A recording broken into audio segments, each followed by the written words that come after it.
Hi, അപ്പോൾ നമ്മുടെ ഓണം സ്പെഷ്യലിലെ രണ്ടാമത്തെ വീഡിയോ ആണ്. ഞങ്ങൾ ശരിക്കും പറഞ്ഞ ഓണം സദ്യ ഒരുപാട് ലേറ്റായിട്ടാണ് രതീഷേട്ടൻ്റെ വീട്ടിലെത്തിയത്. ഏകദേശം 4 മണി കഴിഞ്ഞ് 5 മണിക്ക് അടുത്താണ് ഇവിടെ എത്തിയത്. 5 മണിക്ക് ശേഷമുള്ള ഓണ സദ്യയാണ് കഴിച്ചത് ഇന്നലെ. അത് കഴിഞ്ഞ് ഞങ്ങൾ വൈകിട്ട് നൈസായിട്ട് തിരിച്ച് വീട്ടിലോട്ട് ഇറങ്ങാൻ നേരത്തെ രതീഷേട്ടൻ പറഞ്ഞു, എന്തായാലും നിങ്ങൾ ലേറ്റായിട്ടാണ് വന്നത്, ഇനി അവിട്ടം കൂടെ കൂടിയിട്ട് ഇവിടുന്ന് പോയാൽ മതി എന്നുള്ള ഒറ്റ പിടിവാശിയായിരുന്നു. അങ്ങനെ പിന്നെ ഞങ്ങൾ നൈറ്റ് ഇവിടെ സ്റ്റേ ചെയ്ത്, കൂടാതെ ഇന്നലെ ഞാൻ വരുമ്പോൾ തന്നെ നീതി ചേച്ചി വിളിച്ച് പറഞ്ഞിരുന്നു, ചേച്ചി പായസം മസ്റ്റ്, അടപ്പായസം മുഖ്യം എന്ന് ഞാൻ പറഞ്ഞിരുന്നു. പാവം ഇവിടുത്തെ ഉള്ള ജോലിയെല്ലാം ഒറ്റയ്ക്ക് ചെയ്ത്, എത്ര കറികളാണ് നിങ്ങൾ ഇന്നലത്തെ വീഡിയോയിൽ കണ്ടല്ലോ, അതെല്ലാം ചേച്ചി ഒറ്റയ്ക്കാണ് സെറ്റ് ചെയ്തത്. അതെല്ലാം കഴിഞ്ഞ് ചേച്ചിക്ക് പായസം ഒന്നേ വയ്ക്കാൻ പറ്റുള്ളൂ. സേമിയ പായസം വെച്ചായിരുന്നു, അടപ്പായസത്തിന് സമയം കിട്ടിയില്ല. അങ്ങനെ നീ ഇനി അടപ്പായസം കഴിച്ചിട്ട് പോയാൽ മതി എന്നുള്ള ഒറ്റ വാശിയിൽ നീതി ചേച്ചി നിന്ന്. അങ്ങനെയാണ് പിന്നെ എന്തായാലും ഇന്നത്തെ അവിട്ടം ഇവിടെ കൂടി.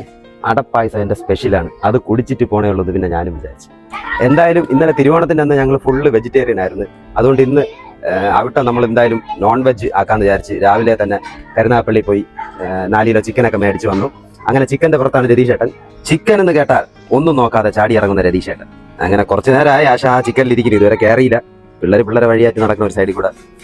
ഇനി ഏറ്റെടുത്ത ജോലി ഒരു മടിയുമില്ലാതെ ചെയ്തു തീർക്കാൻ നമ്മുടെ സഫ്നാമ്മയും. എത്ര തന്നെ ജോലി കൊടുത്താലും തീർന്നിട്ട് ഇനിയുണ്ടാ ചോദിച്ചുകൊണ്ടാണ് സഫ്ന ഇരിക്കുന്നത്. നമ്മുടെ സ്പെഷ്യൽ ഐറ്റം അടപ്പായസത്തിനുള്ള അട വെള്ളത്തിലിട്ടിരിക്കുകയാണ്. ഇതിങ്ങനെ ചൂടാക്കിയതിന് ശേഷം ഇങ്ങനെ കഴിയണ പതിവുണ്ടാ? ഇത് തിളച്ചതിന് ശേഷം കഴിയണ കണ്ട, അടുപ്പിൽ വെച്ച് ഒരു പ്രാവശ്യം തിളച്ചതിന് ശേഷം അട പുറത്തെടുത്ത് നന്നായിട്ട് കഴിയുന്നുണ്ട്. കണ്ട, ആളുകൾ മാറി മാറി വന്നു, ജോലികൾ പലതും മാറി. എന്നിട്ടും സഫ്നയും തേങ്ങ ചിരവൊക്കെ ഇതുവരെ മാറിയില്ല. തേങ്ങകളുടെ എണ്ണം തീർന്നിട്ടും സഫ്ന വീണ്ടും തേങ്ങ വരുത്തി തിരുവിക്കൊണ്ടിരിക്കുകയാണ് അടയ്ക്കും ചിക്കൻ കറിക്കും വേണ്ടി. അങ്ങനെ നമ്മുടെ നീതി ചേച്ചി വീണ്ടും രംഗത്തിറങ്ങി. ചിക്കൻ കഴുകിയതും റെഡിയാക്കിയതും രതീഷേട്ടനാണെങ്കിലും ചിക്കൻ പാചകം നമ്മുടെ സ്വന്തം നീതി ചേച്ചിയാണ്. തുടങ്ങിയിരിക്കുകയാണ് പരിപാടി. അടരെന്തോ ചേച്ചി? അട വെന്ത് വേവിച്ച് കഴുകി വെച്ചിരിക്കുകയാണ്. അടുത്ത ചിക്കൻ കറിയിലോട്ട് കയറി. നമ്മുടെ സ്വന്തം രതീഷേട്ടൻ പറയുന്നത് ക്രെഡിറ്റ് ഒന്നും രതീഷേട്ടന് വേണ്ട, ചിക്കൻ കറിയിലെ ഫുൾ ക്രെഡിറ്റ് നീതി ചേച്ചിന് കൊടുത്താൽ മതി എന്നാണ് പറയുന്നത്. ആ ക്രെഡിറ്റ് കൊടുക്കുന്നതിന്റെ കൂട്ടത്തിൽ എന്തായാലും സഫ്നാക്ക് ചെറിയൊരു ക്രെഡിറ്റ് ഞാൻ കൊടുക്കും. ഈ തേങ്ങ ഫുള്ള് തിരുവേന്റെ ക്രെഡിറ്റ്. ഞാൻ തിരുവാൻ നിന്നതാണ്, എൻ്റെ ഒന്ന് മേടിച്ച് സഫ്ന തിരുവിയതാണ്. ഞാൻ തിരുവിയ എന്തൊന്നും തീരൂല നമുക്കറിയാം. കണ്ടോ ചിക്കൻ കറി നീതി ചേച്ചിയാണ് വയ്ക്കില്ലെങ്കിലും രതീഷേട്ടന്റെ കൈകൾ എത്തിയാലേ പറ്റുള്ളൂ എന്നാണ് ചേച്ചി പറയുന്നത്. കണ്ടോ, ഇതുവരെ സഫ്നാന്റെ തേങ്ങ തിരുവോക്കം കഴിഞ്ഞിട്ടില്ല. അയ്യോ, രതീഷേട്ടന് തേങ്ങ എടുത്തോണ്ടിരിക്കുകയാണല്ലോ. അതെന്താ ഇതെന്താ തേങ്ങ? തേങ്ങ കൊത്തിനുള്ളതാണ്. അടുത്ത ജോലി രതീഷേട്ടൻ എത്തിയിരിക്കുകയാണ്.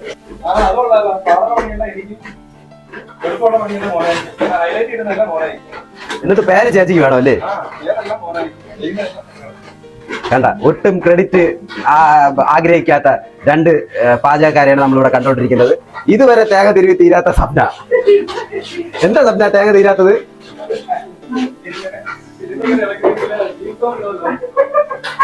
ഇത് കുറെ നേരമായി തേങ്ങ തിരുവി തീരുന്നില്ല. വേണ്ട തിരിവിക്കോ, കണ്ടിന്യൂ. എനിക്ക് ഇടയ്ക്കിടയ്ക്ക് ഇങ്ങനെ വേർപ്പിന്റെ അസുഖങ്ങളുണ്ട്, ഞാൻ അങ്ങനെ കിച്ചണിൽ കയറാറില്ല. അപ്പൊ സവാള ഒന്നുമല്ല കേട്ടോ, ഇത് ഫുള്ള് ചെറിയ ഉള്ളിയാണ്. അതാണ് നീതി ചേച്ചിയുടെ സ്പെഷ്യൽ. തേങ്ങ തിരുവി തീർന്നു പറഞ്ഞേ അടുത്ത ജോലി ഏറ്റെടുത്തുകൊണ്ട് സഫ്ന. ഇനി എവിടെ ജോലി എന്ന് പറഞ്ഞ് എനിക്ക് ജോലി തരൂ എന്ന് ഉറക്കെ പറഞ്ഞുകൊണ്ടാണ് സഫ്ന അടുത്ത ജോലിക്ക് ഇറങ്ങിയത്. കപ്പ തൊലിക്കലാണ്. നീതി ചേച്ചിയുടെ സഹോദരനും അമ്മയും കൂടെ എത്തിയിട്ടുണ്ട്. ഇനിയിപ്പോൾ അവരും കാണും നമ്മളെ കൂടെ അവിട്ടം സദ്യക്ക്. ഹായ്. ഞാൻ നീതി ചേച്ചിയുടെ സഹോദരനാണ് ഉണ്ണി. മോനും കൂടെ ഉണ്ട്. ഇനി അമ്മ ബാക്കിൽ കിച്ചണിൽ പോയിട്ടുണ്ട്. ഒരു ഹായ് മക്കളെ. അമ്മയും എത്തിയിട്ടുണ്ട്. അമ്മയും കിച്ചണിൽ സജീവമായിട്ട് ഇറങ്ങിയിട്ടുണ്ട്. ഇതാണ് നമ്മുടെ നീതി ചേച്ചിയുടെ അമ്മ. ഒരു ഹായ് അമ്മ. ഹായ്. അങ്ങനെ അടപ്പായസത്തിന്റെ അടുത്ത ഘട്ടത്തിലോട്ട് നമ്മൾ പോയിരിക്കുകയാണ്. ഇതെന്താ രതീഷേട്ടാ? തേങ്ങ ഉപയോഗിച്ച് പാലെടുക്കുന്ന പരിപാടിയാണ്. രതീഷേട്ടന്റെ കൈയില്ലാതെ ഒരു പരിപാടി നടക്കൂല എന്നാണ് രതീഷേട്ടൻ പറയുന്നത്. ഉള്ളി ഒരുവിധം മൂത്ത് വന്നിട്ടുണ്ട്. ഉള്ളി ഒരുവിധം റെഡി ആയെന്നാണ് ചേച്ചി പറയുന്നത്, പാചകക്കാരി പറയുന്നത്. ഇനി നമ്മൾ ഇതിനകത്തോട്ട് ചിക്കൻ ചേർക്കണം. ഓക്കെ. ഈ ഉള്ളിയിൽ കിടന്നത് നന്നായിട്ടൊന്ന് വരളണം. നമുക്ക് വെള്ളം ഒന്നും ചേർത്തിട്ടില്ല. ഉള്ളി വരട്ടിയിട്ട് അതിലേക്ക് ചിക്കൻ ചേർത്ത് ചിക്കൻ ഒന്ന് ഉള്ളിയിലിട്ട് നല്ലോണം ഒന്ന് വരട്ടി എടുത്തു. എന്നിട്ട് ഇനി നമ്മൾ അടച്ചു വെക്കാണ്, കാരണം വെള്ളം ഒന്നും ചേർക്കണ്ട, ഇതിനകത്ത് നിന്ന് വേവും. ഓക്കെ. അങ്ങനെ സഫ്ന കപ്പയെല്ലാം വൃത്തിയാക്കി അമ്മ ഏൽപ്പിച്ചിരിക്കുകയാണ്. അങ്ങനെ അമ്മ ആ ചാർജ് ഏറ്റെടുത്ത് കപ്പ അമ്മ ഏൽപ്പിച്ചിട്ട് അടുത്ത് വീണ്ടും തേങ്ങയിലോട്ട് തിരിഞ്ഞിരിക്കുകയാണ് സഫ്ന. എന്തായാലും മീനെ എടുത്ത് തളർന്നതല്ലേ, കുറച്ച് തേങ്ങ വെള്ളം കുടിക്കാന്ന് വിചാരിച്ചു. എവിടെ തേങ്ങ വെള്ളം എന്താ ഇങ്ങനെ നിങ്ങൾ കുടിക്കുന്ന പതിവുണ്ടാ? അടിപൊളിയാണ്.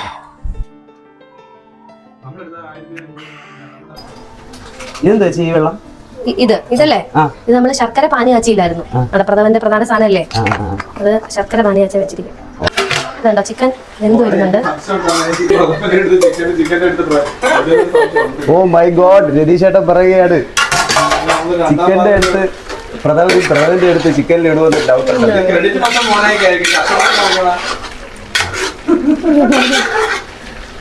എന്താ ചിക്കൻ വെന്ത് വരുന്നുണ്ട്. അപ്പുറത്തെ നമുക്ക് അരപ്പ് അതിന്റെ മസാല ശരിയാക്കാം. ഇത് ചിക്കൻ കറിക്കുള്ള മസാലയാണ്. മുളക് പൊടി, മല്ലിപ്പൊടി, പിന്നെന്താ മഞ്ഞൾപ്പൊടി, കുരുമുളക് പൊടി, ഇതെല്ലാം കൂടെ നമ്മൾ നന്നായിട്ട് വറുത്തെടുക്കുകയാണ്. നമ്മൾ മസാല ചേർക്കണേ. ഈ മസാല നമ്മളൊന്നും പുറത്തൊന്നും വാങ്ങിച്ചിട്ടില്ല, എല്ലാം വീട്ടിൽ തന്നെ കഴുകി ഉണക്കി പൊടിച്ചെടുത്ത മസാലയാണ്. മുളക് പൊടി ആയാലും മല്ലിപ്പൊടി, മഞ്ഞൾപ്പൊടി, പിന്നെന്താ ഗരം മസാല ചേർത്തില്ലേ, അത് പാക്കറ്റിലെ മസാല വാങ്ങാറില്ല, അത് ഞാൻ കഴുകി ഉണക്കിയിട്ട് പൊടിച്ചു വെച്ചിരിക്കുന്നതാണ്. എല്ലാം ഹോം മെയ്ഡ്. അതെ അതെ, എല്ലാം ഹോം മെയ്ഡാണ്, പാക്കറ്റിലൊന്നും അങ്ങനെ വാങ്ങാറില്ല. ചേച്ചി നല്ല സ്പീഡുണ്ട്. ഇതെല്ലാം ഈ രണ്ടെണ്ണമൊക്കെ എങ്ങനെ കൈകാര്യം ചെയ്യണം? അടപ്പായിട്ട് ഒരു സൈഡില്. അല്ല, അതെന്ന് പറഞ്ഞാൽ എനിക്കിങ്ങനെ സഹായിക്കാൻ ഇപ്പൊ ആൾക്കാരോടുണ്ടല്ലോ, അതുകൊണ്ടാണ് എളുപ്പത്തിൽ എല്ലാം ചെയ്യാൻ പറ്റുന്നത് സത്യത്തിൽ. അതായത് ഒരു സൈഡിൽ അട നടക്കുന്നു, ഒരു സൈഡിൽ കപ്പ നടക്കുന്നു. അതെ, അടപ്രഥമന്റെ മെയിൻ കാര്യം എന്ന് പറയുന്നത് തേങ്ങാപ്പാലാണ്. തേങ്ങാപ്പാൽ നമ്മൾ 3 തേങ്ങാപ്പാൽ എടുത്തു വെച്ച് കഴിഞ്ഞാൽ നമ്മുടെ പകുതി ജോലി കഴിഞ്ഞു എന്നാണ്. അതെ അതെ, രതീഷ് അത് ചെയ്തു തരുന്നത് കൊണ്ട് എളുപ്പമാണ്. ഇനി ഇപ്പൊ ഞാൻ ആദ്യമേ ഉള്ളി വരട്ടിയപ്പോൾ കുറച്ച് ഉപ്പ് ചേർത്തായിരുന്നു, അപ്പൊ കുറച്ചും കൂടെ ഉപ്പിന്റെ ആവശ്യമുണ്ട്. അതുകൊണ്ട് ഇപ്പൊ ആദ്യമേ ഉള്ളി നമ്മൾ എളുപ്പം വരണ്ട് കിട്ടാൻ വേണ്ടിയിട്ട് നമ്മൾ കുറച്ച് ഉപ്പ് ചേർക്കും, അപ്പൊ പെട്ടെന്ന് ഉള്ളി വരണ്ട് കിട്ടും. അപ്പൊ കുറച്ച് ഉപ്പ് ചേർത്തായിരുന്നു ഞാൻ, പിന്നെ ബാക്കി ഉപ്പ് വെള്ളമാണ് ചേർത്ത്. ഉപ്പ് കൂടിയാ വെള്ളം കുടിക്കുവേ? ഒന്നും കൂടില്ല, കറക്റ്റ് ആയിരിക്കും. ഓക്കെ ചേട്ടാ, ചിക്കൻ കറി തീർന്ന് എന്തായി?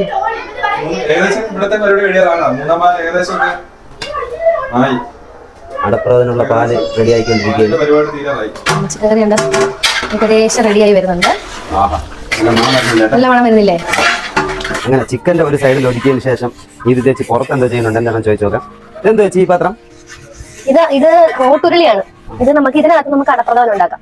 ഓട്ടുരുളിക്ക് വേണ്ടി, അടപ്രഥമത്തിന് വേണ്ടിയുള്ള. ഇതെനിക്ക് അമ്മ വാങ്ങി തന്ന ഓട്ടുരുളിയാണേ.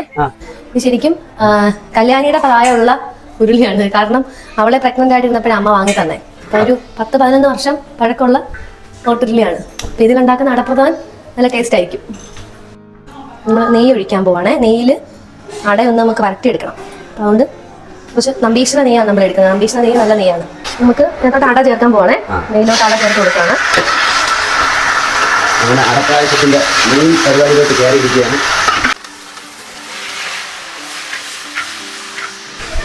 ഇത് ശർക്കര പാനിയാക്കി വെച്ചില്ലേ, അതാണ് അത് ചേർക്കണം. ഇതിനകത്ത് സപ്ന ഇതൊന്ന് പിടിച്ചരാവോ ആരിപ്പ?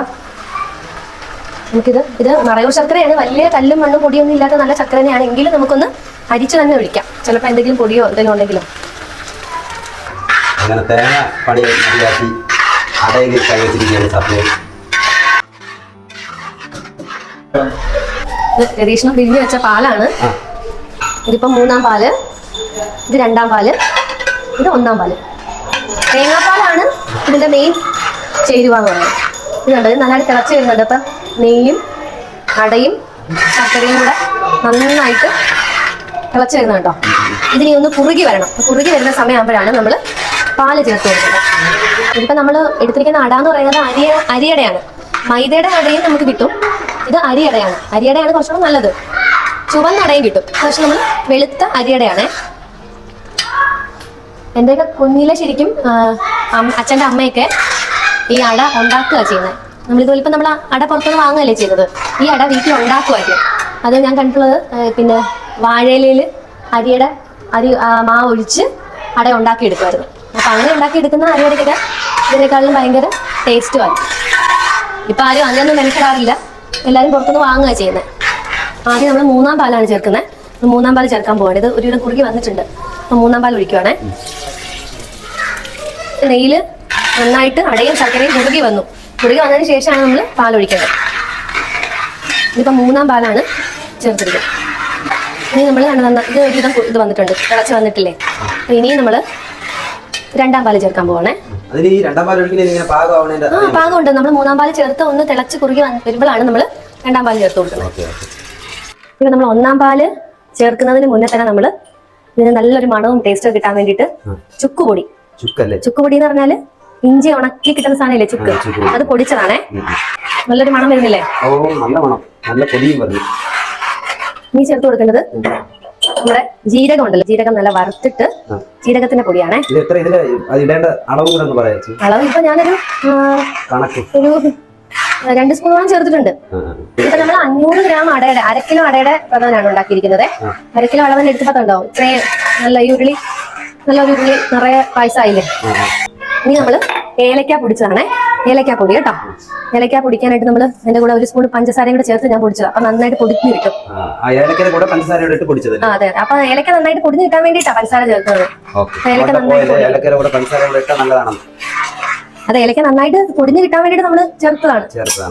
നമ്മള് നെയ്യിൽ അണ്ടിപ്പരിപ്പൊക്കെ നമുക്കൊന്ന് മൂപ്പിച്ചിടാൻ പോവാണേ. അണ്ടിപ്പരിപ്പ് മൂപ്പിക്കാൻ പോവാണ്. നമ്മൾ ചുമന്ന ഒരു കളർ വരും, ഒരു ചെറിയൊരു ചുമന്ന കളർ ആവുമ്പോഴേ പരിപ്പ് പാകമായിട്ടുണ്ട്. കണ്ടോ, ഇത് കണ്ടോ, ഈ പാകത്തിന് ചേർത്ത് കൊടുക്കും.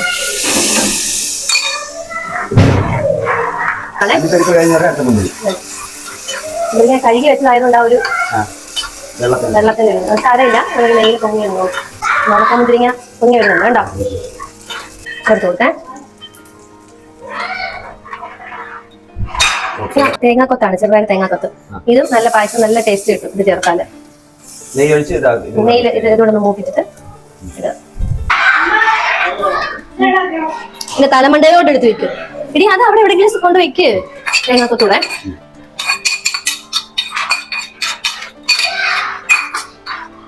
ഇനി ഇതിന്റെ ഏറ്റവും ഫൈനൽ സംഭവമാണ് ഒന്നാം പാലാണ് ഇതിന്റെ ഏറ്റവും പ്രധാനപ്പെട്ട സംഭവം. ഇത് അങ്ങോട്ട് ചേർത്ത് കൊടുക്കുകയാണ്. നല്ല കൊഴുത്ത പാലാണ്. ഈ തേങ്ങാപ്പാൽ ഇത്ര നന്നായിട്ട് എടുത്തു തന്ന രതീഷ്ണനോടാണ് ഏറ്റവും, എന്താന്ന് വെച്ചാല് ഇതിന്റെയൊക്കെ ഏറ്റവും പ്രധാനപ്പെട്ട സംഭവമാണ് തേങ്ങാപ്പാൽ. അതെ അതെ, രതീഷ്ണൻ തന്നെയാണ്. പായസത്തിന്റെ കളർ ഉണ്ടോ? അല്ല, ഒന്നാം പാലൊക്കെ ഇങ്ങോട്ട് ഒഴിച്ച് മിക്സ് ആയി വരുമ്പോ തീരെയാണ് ഉള്ള ഒന്നാം പാല് ചേർത്തൊക്കെ പിന്നെ നമ്മൾ ചൂടാക്കാനൊന്നും പാടില്ല. നന്നായിട്ട് ഇളക്കി യോജിപ്പിച്ചിട്ട് സ്റ്റവ് ഓഫ് ചെയ്യാണ് കേട്ടോ. ശേഷം ഒരു കാര്യമില്ല, തീ ഓഫാക്കി തീ അണച്ചു. നമ്മൾ ഒന്നും ചേർക്കണ്ട. സായിത്തിനാണല്ലോ അടപ്രധാനം ഏറ്റവും ഇഷ്ടം. അപ്പൊ സായിത്ത് ഒന്ന് ടേസ്റ്റ് ചെയ്ത് നോക്കിയിട്ട് എങ്ങനെയുണ്ടെന്ന് പറയാം കേട്ടോ. ഒന്ന് ടേസ്റ്റ് ചെയ്ത് നോക്കാം, അതിലൊക്കെ പാകത്തിനാണോ.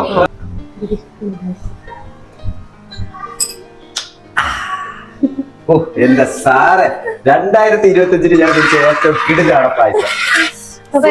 തൃപ്തിയായി. അങ്ങനെ ഞങ്ങളെ പായസവും ഫുൾ ഫിനിഷ് ആയിരിക്കുകയാണ്. അടുത്ത് ഇവിടെ നമ്മളെ ടേബിളെല്ലാം റെഡിയാക്കി ഫുഡെല്ലാം അവിടെ കൊണ്ടുവച്ചിട്ടുണ്ട്. നോക്കിയോ, ചോറ്, നമ്മളെ കറികളെല്ലാം ഉണ്ട്, കപ്പതാ കൊണ്ട് വെച്ചിട്ടുണ്ട്, ചിക്കൻ എല്ലാം ഉണ്ട്. ഇതിന്റെ എല്ലാം പിന്നിൽ പ്രവർത്തിച്ച കൈ രതീഷ് ചേട്ടനാണ്.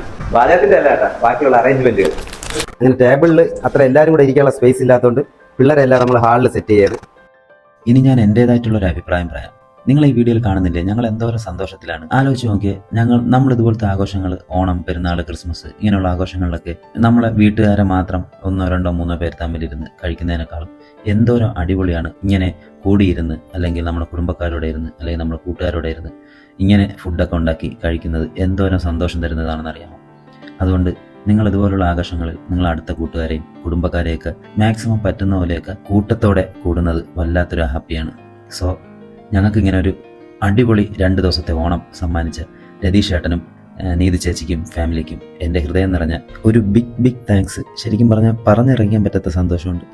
അപ്പം ഓക്കേ.